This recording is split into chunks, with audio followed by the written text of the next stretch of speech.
Le projet de loi numéro 3/2025 a été voté à l'unanimité par les députés sénégalais.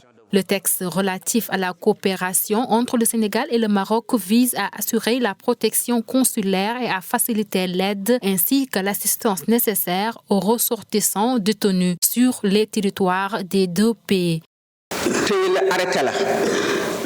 La Convention permet d'une part l'assistance judiciaire des ressortissants sénégalais comme marocains sur le territoire de l'autre partie.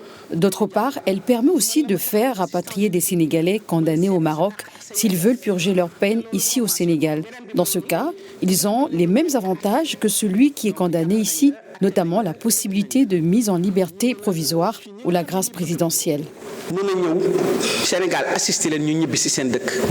Cependant, la Convention est strictement encadrée et définit les conditions, modalités du transfèrement des personnes condamnées, les motifs de refus et leurs effets juridiques.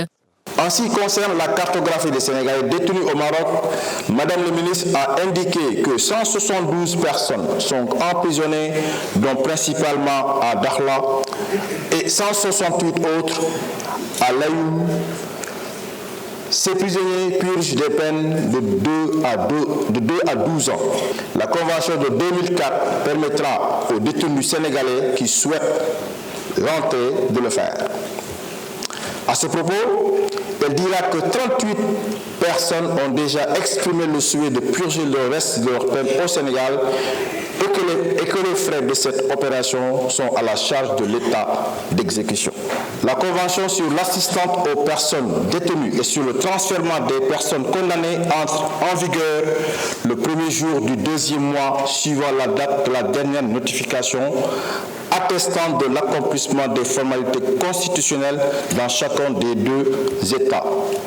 Plusieurs questions sur les conditions de vie des Sénégalais de l'extérieur ont été au cœur des débats, notamment la situation des Sénégalais détenus en Mauritanie. Cette convention permettra au Sénégal, d'un point de vue institutionnel, d'élargir son réseau de coopération en matière judiciaire et sécuritaire, en particulier en Afrique.